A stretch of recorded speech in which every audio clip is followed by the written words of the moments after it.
As we know, the corporate press loves to write these puff pieces in regard to people in positions of power and individuals who are tremendously wealthy. And guess what? Leon Cooperman, a multi-billionaire, certainly is one of those individuals that the Washington Post loves to write puff pieces on. So what does that mean? That means that we're gonna do a little segment on the star of When Rich Men Cry. I care.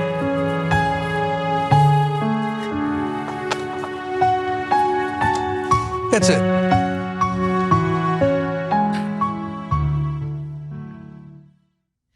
Nothing like that video will never get old. I can watch it over and over again on a loop. Now, Leon Cooperman, of course, was crying about the possibility of having to pay a wealth tax on national TV. That's what that video's from. And he's gotten a lot of negative attention since then. But don't worry, the Washington Post is here to save the day. They're writing this complimentary piece about him, which is unbelievable. It's titled, "The Moral Calculations of a Billionaire." Now, according to the story, Leon Cooperman has made more than $2.5 billion as an important member of society, okay? Leon Cooperman has really provided important services to the country in the form of an investor and a hedge fund manager. That's where he has accumulated his wealth. There are several recurring themes in this piece. One is that Leon Cooperman cannot understand why people dislike billionaires. So let me give you those excerpts.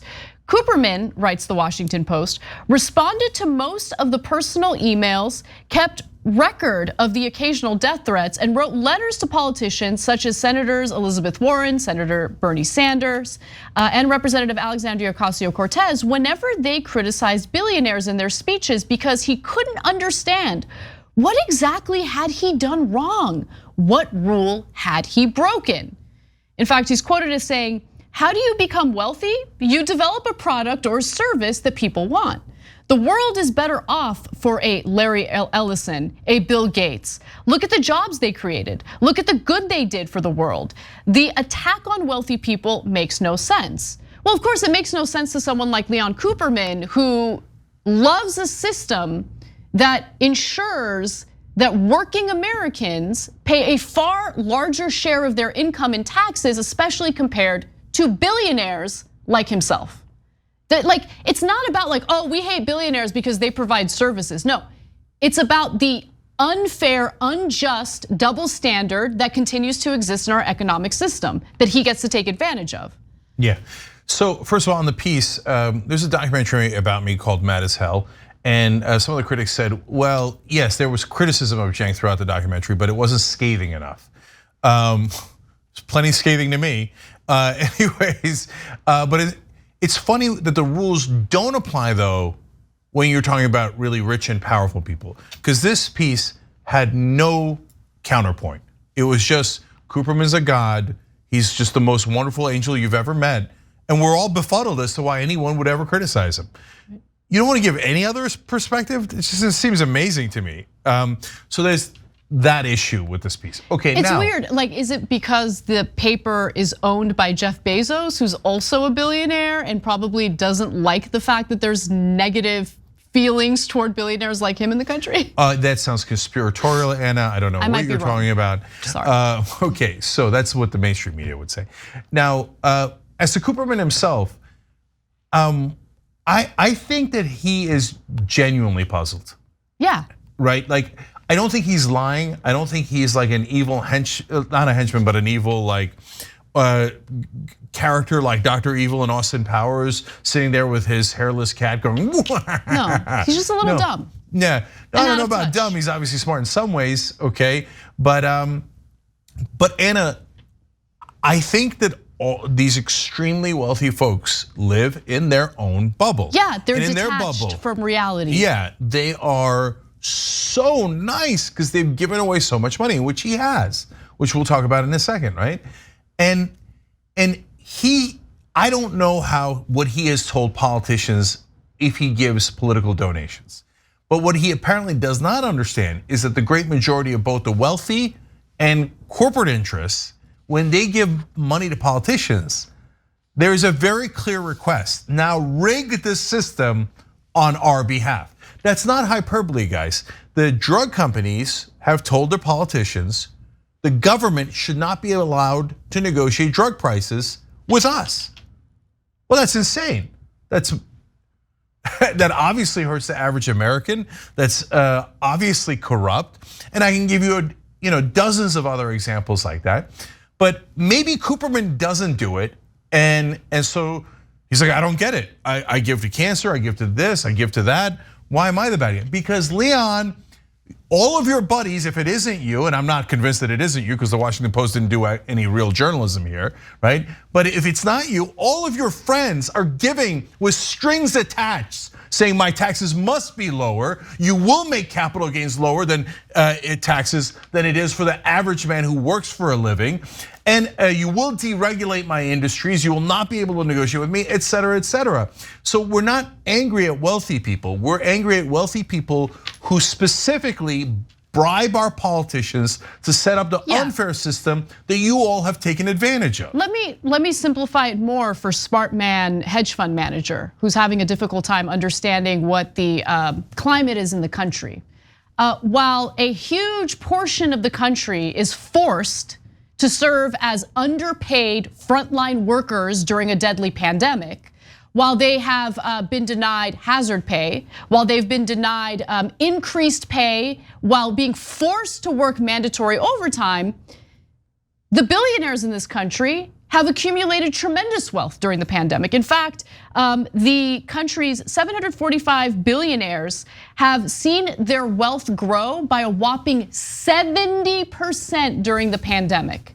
So if you are a frontline worker, if you're working at a grocery store, if you're being forced to work mandatory overtime without additional pay, if you're getting sick with COVID and your manager is telling you, just hide it, you gotta come back to work, don't let anyone know you're sick, you're gonna get a little frustrated when you see how this system is really playing out. When individuals like Leon Cooperman continue growing their wealth by doing literally nothing, honestly. The way that their wealth is accumulated is through the stock market, which is artificially inflated with Federal Reserve cash and corporate stock buybacks. Yeah, people are angry. People are super angry. Don't take it personal, but it does get personal when Leon Cooperman's like, I will raise my hand and I will be the person who, defends the rich and defends this incredibly, unfair, rigged economic system. Now, despite the article's attempt to frame Leon Cooperman as like some sort of hero, a billionaire that's unlike others, they can't even really do it, right? So let me tell you why. So they also write, he'd been born to poor immigrant parents on the losing end of a capitalist economy. He attended public schools, taken on debt to become the first in his family to attend college, worked 80-hour weeks, made smart decisions, benefited from some good luck, amassed a fortune for himself and for his clients, and paid hundreds of millions in taxes to the government. Now, what percentage of those taxes account for his income? And let's compare that to the percentage that regular working Americans pay for their income and taxes. And I love the framing there, right? He did everything right. Unlike all you complainers, right? All you complainers who also went to college, but tuition ended up being far more exorbitant, and you had to dig yourself into a massive hole that you'll never be able to climb out of. You did everything right too, kind of, but not really. Stop complaining and shut up. Like that's the messaging in that excerpt, and it's gross, Eli Saslow. Now, he is also apparently very extravagant. He likes to treat himself, which is fine. But what I found interesting about this next excerpt, Cenk, is that he wants to defend this system so much because it's so fair and he needs the money, right? Okay, he says, I don't want to say it's all play money at this point, but what else could I possibly spend it on? Cooperman sometimes wondered. His wife's walk-in closet was already bigger than the South Bronx apartment he'd grown up in. Their Florida home has a custom-built infinity pool, and in 5 years, he'd never once gone for a swim. And look, all of those luxurious things are all fine and dandy if you're paying your fair share in taxes. The very taxes that literally made this guy break down in tears on national television. Okay, so I just want to answer his question. He says, look guys, we're not against the wealthy. I've said this a billion times. LeBron James is wealthy, he didn't do anything wrong. Oprah's wealthy, she didn't do anything wrong. And in earning his money, I don't know what he did or didn't do, but if you told me that, hey, you did a forensic analysis and he didn't do anything wrong, I'd believe that. I don't think that's impossible. And so, okay, Leon, that's not the issue. So number one, you're not helping to fix the system at all. So, and a lot of wealthy folks do, not a lot, but some do. Like the example I often give is Joe Sandberg. He's the founder of Aspiration. Now they're a sponsor of ours, so you can take that with a grain of salt if you want. But Joe's work is proof is in the pudding. So what did he do? He got wealthy and he was very poor like Leon was. And then he came up and he fought for the earned income tax credit in California.